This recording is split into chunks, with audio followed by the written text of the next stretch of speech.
లెక్క తేలింది. బటన్ నొక్కడమే మిగిలింది. తెలంగాణ ఎన్నికల కోసం ఓటర్ జాబితాను రిలీజ్ చేసింది. 2 సంవత్సరాలు వడబోసి ఫిల్టర్ చేసి ఫ్రెష్ గా ప్రింట్ చేసింది ఎన్నికల సంఘం.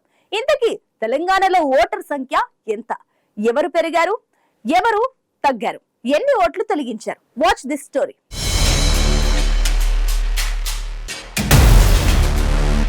తెలంగాణలో ఎన్నికల హీట్ పీక్స్ కి చేరింది. డిసెంబర్లో ఎన్నికలు జరగనున్నాయి. దీంతో పార్టీలు ప్రచారాన్ని పరుగులు పెట్టిస్తున్నారు.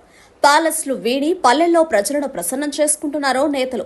బడా నేతలు భారీ బహిరంగ సభలు పెట్టి వరాల జల్లు కురిపిస్తున్నారు. తాము అధికారంలోకి వస్తే ఇది చేస్తాం అది చేస్తామంటూ ఓటరు దేవుడికి అరచేతిలో వైకుంఠం చూపిస్తున్నారు. అభివృద్ధి పేరుతో హ్యాట్రిక్ కొడతామని అధికార పార్టీ చెబుతోంది. 6 గ్యారంటీలతో కాంగ్రెస్ ఖచ్చితంగా గెలుస్తుందని ఆ పార్టీ పెద్దలు చెబుతున్నారు. అంచనాలను తలక్రిందులు చేస్తామని కమలం పార్టీ పదే పదే చెబుతోంది. దీంతో తెలంగాణలో తీన్మార్ ఆట కొనసాగుతోంది. సంక్షేమ ప్రకటనలు, అభివృద్ధి నినాదాలతో ప్రధాన పార్టీలు ఎలక్షన్ సైరన్ మోగించాయి. ఇలాంటి టైంలో ఓటర్ నాడి ఎలా ఉంది? ఈసీ రిలీజ్ చేసిన ఓటర్ లిస్టుతో ప్రధాన పార్టీలు అన్ని షాక్ అయ్యాయి. కొత్త పాత ఓటరు లిస్టును వడబోసి ఫిల్టర్ చేసి ఓ లిస్టును బయటకు రిలీజ్ చేసింది ఎన్నికల కమిషన్. ఏమైనా అభ్యంతరాలు ఉంటే ఫిర్యాదులు చేసుకోవచ్చని తెలిపింది.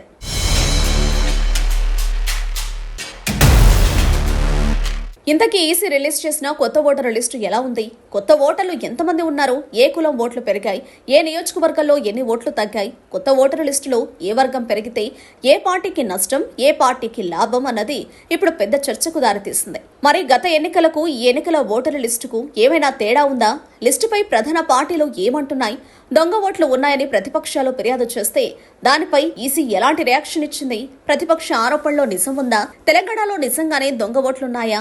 అన్ని ఫిర్యాదులకు ప్రధాన పార్టీల డౌట్స్ కి క్లియర్ గా ఆన్సర్ ఇచ్చింది ఎన్నికల సంఘం. ఇంతకీ తెలంగాణ కొత్త ఓటరు లిస్టు ఎలా ఉంది? తెలంగాణ వ్యాప్తంగా మొత్తం 3,17,17,389 మంది ఓటర్లు ఉన్నట్లు ఈసీ వెల్లడించింది.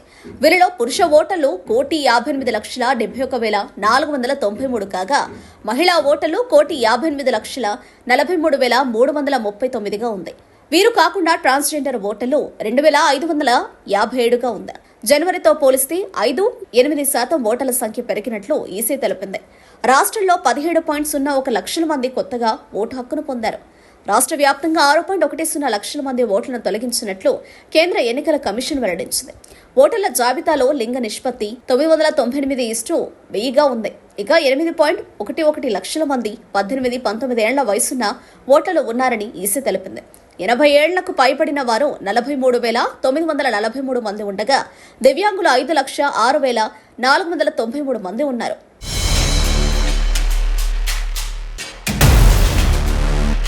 ఓటరు జాబితా ప్రక్షాళన చేసేందుకు 2 ఏళ్ల పాటు తీవ్రంగా శ్రమించామని, ప్రక్షాళనలో 14,20,694 సవరణలు జరిగాయని ఈసీ వెల్లడించింది. 4,15,824 మంది ఓటర్లు తమ చిరునామాలు మార్చుకున్నారని, 3,94,968 మంది ఒకే అసెంబ్లీ నియోజకవర్గంలో ఒక పోలింగ్ స్టేషన్ నుంచి మరో పోలింగ్ స్టేషన్ కు, 64,661 మంది ఒక నియోజకవర్గం నుంచి మరొక నియోజకవర్గానికి మారారని తెలిపారు. ఓటర్ల జాబితాలో శేర్లింగంపల్లి అత్యధిక ఓటర్లు కలిగిన నియోజకవర్గంగా నిలిచింది. ఈ నియోజకవర్గంలో 6.98 లక్షల మంది ఓటర్లున్నారు. అతి తక్కువ ఓటర్లు ఉన్న నియోజకవర్గం భద్రాచలం. ఇక్కడ 1,46,016 మంది ఓటర్లు ఉన్నట్లు తెలిపింది.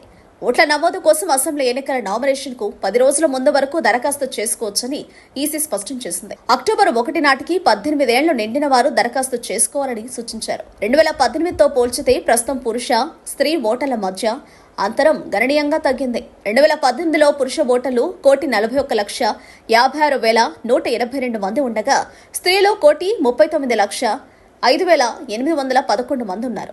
ఇద్దరి మధ్య 2,50,371 ఓటర్ల అంతరం ఉండగా తాజా జాబితా ప్రకారం అంతరం 28,184 మాత్రమే ఉంది. సాధారణంగా 5 ఏళ్ల తర్వాత జనాభా పెరిగి ఓటర్ల సంఖ్య పెరగడం సహజం. కానీ రాష్ట్రంలో ట్రాన్స్జెండర్ ఓటర్ల సంఖ్య 5 ఏళ్లలో తగ్గింది. 2018లో 2,691 మంది ట్రాన్స్జెండర్ ఓటర్లు ఉండగా ఆ సంఖ్య 2023కి వచ్చేసరికి 2,557కు తగ్గింది. తెలంగాణలో గత 5 ఏళ్లలో సగటున నిమిషానికి ఒక కొత్త ఓటరు నమోదయ్యారు. ఎన్నికల సంఘం 2018 నవంబర్ 25న విడుదల చేసిన తుది ఓటర్ల జాబితా ప్రకారం రాష్ట్రంలో 2,80,64,684 మంది ఓటర్లున్నారు. ప్రస్తుతం ఈ సంఖ్య 3,17,17,389కు పెరిగింది. అయితే ఈ 5 ఏళ్లలో 36,52,705 మంది ఓటర్లు పెరిగారు. ఈ లెక్కన ప్రతి సంవత్సరం కొత్తగా 7,30,541 మంది ఓటర్లు వచ్చారు. రోజుకు 2,001 మంది, గంటకు 84 మంది ఓటర్లుగా మారారు. నిమిషానికి సగటున 1.38 కొత్త ఓట్లు నమోదయ్యాయి. అయితే 5 ఏళ్లలో ట్రాన్స్జెండర్ ఓటర్ల సంఖ్య తగ్గడం గమనార్హం.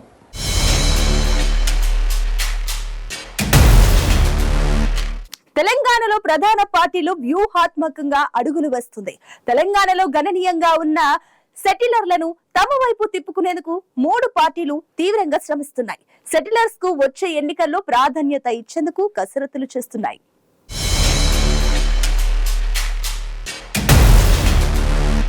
ఈసీ రిలీజ్ చేసిన ఓటరు జాబితాలో ఎక్కువగా ఓటర్లు పెరిగింది గ్రేటర్ హైదరాబాద్ లోనే. భాగ్యనగరంలో మొత్తం 24 అసెంబ్లీ స్థానాలున్నాయి. ఇందులోని అన్ని నియోజకవర్గాల్లో మొత్తం 91,83,940 మంది ఓటర్లున్నారు. గత జనవరి 5న సవరించిన ఓటర్ల జాబితా ప్రకారం 89,186 మంది కాగా, ప్రస్తుతం ప్రకటించిన అసెంబ్లీ ఎన్నికల తుది జాబితాలో 91,83,940 మంది పెరిగారు.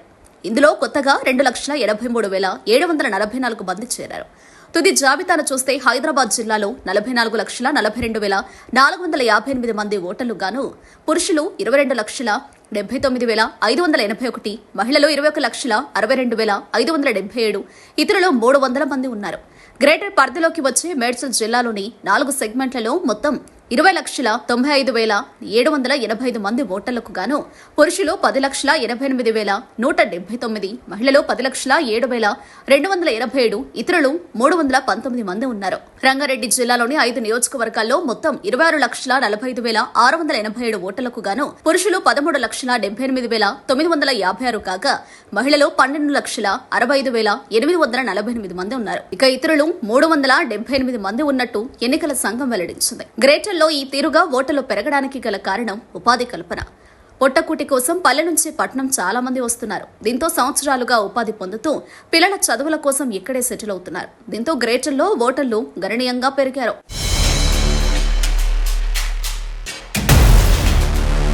ఇక తెలంగాణలో సెటిలర్స్ ఓటర్లు ప్రతి ఏడాదికి పెరుగుతూనే ఉన్నారు. 35 నియోజకవర్గాల్లో సెటిలర్ల ప్రభావం ఎంత ఎక్కువ అనేది తెలియంది కాదు. చాలా నియోజకవర్గాల్లో డిసైడింగ్ ఓటర్స్ గా సెటిలర్లు ఉండడం గమనార్హం. దాదాపు తెలంగాణ రాష్ట్రంలో సెటిలర్స్ ఓటర్స్ ఒక్కొక్క నియోజకవర్గంలో సుమారు 20,000 నుంచి లక్షల ఓట్ల వరకు ఉంటాయి. ఈసారి రాబోయే తెలంగాణ సార్వత్రిక ఎన్నికల్లో సెటిలర్స్ ఓటర్స్ చాలా ప్రభావించబోతున్నాయి. 2018లో రాజేంద్రనగర్లో 1,00,000, కుత్బులాపూర్లో 2,00,000, కుకట్పల్లిలో 90,000, మేడ్చల్లో 80,000, సనత్నగర్లో 35,000, జూబ్లీహిల్స్లో 45,000, మల్కాజ్గిరిలో 70,000, ఉప్పల్లో 60,000, పటాన్చెరులో 75,000, సికింద్రాబాద్లో 25,000 సెటిలర్ ఓట్లు ఉన్నాయి. తాజా ఓటరు జాబితాలో కనీసం 3% అదనంగా చేరి ఉండడం సహజం. ఆ ప్రకారంగా ఈ 35 నియోజకవర్గాల్లో సెటిలర్ల సంఖ్య 15 లక్షల పైమాటేనని స్పష్టమవుతోంది. ఎందుకంటే ఏపీలో జగన్ సీఎం అయిన తర్వాత లక్షల సంఖ్యలో రేషన్ కార్డులు హైదరాబాద్కు బదిలీ కావడాన్ని విస్మరించకూడదు.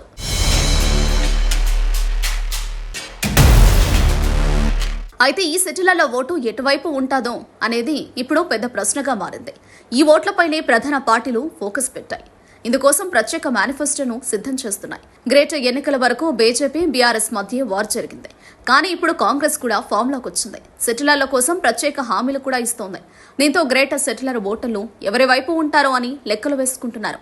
అయితే ఇటీవల జరిగిన పరిణామాలతో బీజేపీపై ఏపీ సెటిలర్లు ఆగ్రహంగా ఉన్నట్లు తెలుస్తోంది. ఏపీ విభజన హామీలు నెరవేర్చకపోవడం, ఏపీకి నిధుల కొరత విధించడంతో ఏపీ సెటిలర్లు అయిష్టంగా ఉన్నారని పలువురు విశ్లేషకులు అభిప్రాయం వ్యక్తం చేస్తున్నారు. వీరందరూ బీఆర్ఎస్ లేదా కాంగ్రెస్ వైపు వెళ్లే ఛాన్స్ ఉందని తెలుస్తోంది. ఇక హిందీ రాష్ట్రాల నుంచి వచ్చి ఇక్కడ సెటిల్ అయిన ఓటర్లు మాత్రం మోదీ వైపే ఉన్నారని వార్తలు వస్తున్నాయి. వాస్తవానికి తెలంగాణ రాష్ట్రం ఏర్పడిన తర్వాత 2 సార్లు ఎన్నికలు జరిగితే 2 సార్లు బీఆర్ఎస్ వైపే ఉన్నారు. ఇప్పుడు కూడా తమ వైపే ఉన్నారని ఆ పార్టీ నేతలు చెప్తున్నారు.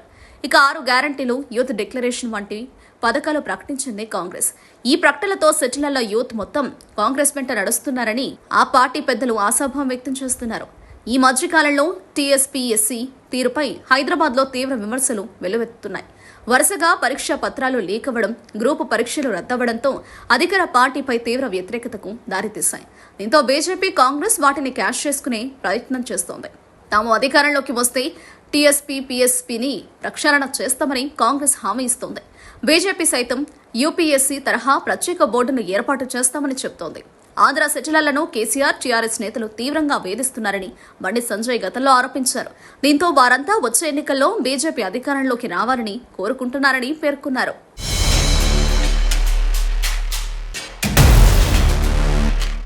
ఈసీ ఓటరు జాబితాను రిలీజ్ చేసింది. అందులో యువ, కొత్త ఓటర్లు గణనీయంగా పెరిగారు. దీంతో వారు ఎటువైపు నిలబడతారో అనేది ఇప్పుడున్న వాళ్లకు టెన్షన్ పట్టుకుంది. మరో మహిళా ఓటర్లను ప్రసన్నం చేసుకునేందుకు పథకాలు ప్రారంభిస్తామని పలు పార్టీలు హామీలిస్తున్నాయి.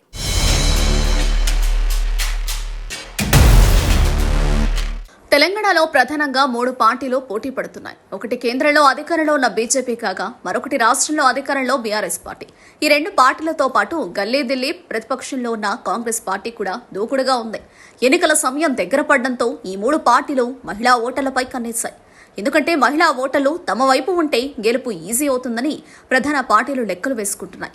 తెలంగాణలో మొత్తం 1,58,43,339 మంది మహిళా ఓటర్లున్నారు.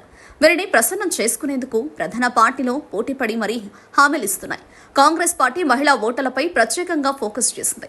భారీ బహిరంగ సభను పెట్టి సోనియా గాంధీతో ప్రత్యేక పథకాలు ప్రకటించారు. తాము అధికారంలోకి వస్తే 500 రూపాయలకే సిలిండర్, ఆర్టీసీ బస్సుల్లో మహిళలకు ఉచిత ప్రయాణం, ప్రతి కుటుంబంలో ఓ మహిళకు నెలకు 2,500 రూపాయల ఆర్థిక సాయం చేస్తామని ప్రకటించింది. ఇక బీజేపీ కూడా మహిళా ఓటర్లనే నమ్ముకుంది.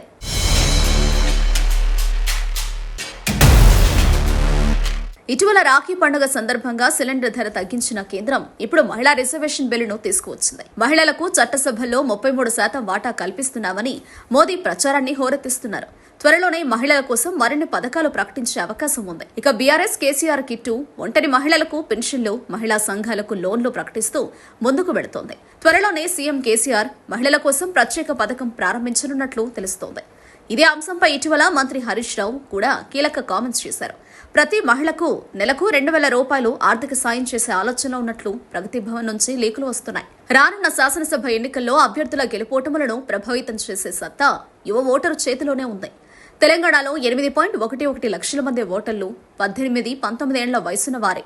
ఇక వీరితో పాటు 17.01 లక్షల మంది కొత్త ఓటర్లు ఎటువైపు ఉంటారో అన్నది ప్రశ్నగా మారింది. దీంతో వారిపై గట్టిగానే ఫోకస్ చేశాయి ప్రధాన పార్టీలు. కాంగ్రెస్ పార్టీ యువ వికాస్ పేరుతో పథకం ప్రారంభిస్తామని తెలిపింది. దీంతో ప్రతి పేద విద్యార్థి ఫ్రీగా చదువుకోవచ్చని తెలిపింది. అంతేకాకుండా నిరుద్యోగులకు ఆర్థిక సాయం ఇస్తామని చెబుతోంది.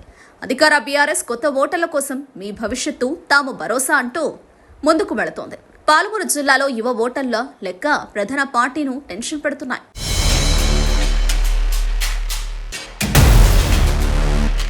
ఈ జిల్లాలో 54.07% యువ ఓటర్లే ఉన్నారు. రానున్న శాసనసభ ఎన్నికల్లో అభ్యర్థుల గెలుపోటములను ప్రభావితం చేసే సత్తా వీరి చేతిలోనే ఉంది. సగానికి పైగా ఓటర్లు వీరే ఉండడంతో రానున్న అన్ని ఎన్నికల్లో నేతల రాత యువతే రాయనున్నారు. మహబూబ్ నగర్ జిల్లా పరిధిలో మహబూబ్ నగర్, జడ్చర్ల, దేవరకద్ర, వనపర్తి జిల్లా పరిధిలో వనపర్తి, జోగులాంబ గద్వాల జిల్లా పరిధిలో గద్వాల, అలంపూర్ నారాయణపేట జిల్లా పరిధిలో నారాయణపేట, మక్తల్, నాగర్ కర్నూలు జిల్లా పరిధిలో నాగర్ కర్నూలు, అచ్చంపేట, కొల్లాపూర్ నియోజకవర్గాలు ఉన్నాయి. కల్వకుర్తి నియోజకవర్గంలో 6 మండలాలుండగా నాగర్ కర్నూలు జిల్లాలో 2, రంగారెడ్డి జిల్లాలో 4 మండలాలున్నాయి. గద్వాల నియోజకవర్గంలో అత్యధికంగా 1,48,225 మంది యువ ఓటర్లు ఉన్నారు. నాగర్ కర్నూలు నియోజకవర్గంలో అతి తక్కువగా 1,14,875 మంది ఓటర్లున్నారు. మొత్తం యువ ఓటర్లలో 54% పురుషులు ఉండగా 46% మహిళలున్నారు. దీంతో వీరిని ప్రసన్నం చేసుకునేందుకు ప్రయత్నిస్తున్నాయి 3 పార్టీలు. సో చూడాలి మరి ఈ ఓటర్లు మొత్తం ఎటువైపు వెళతారో.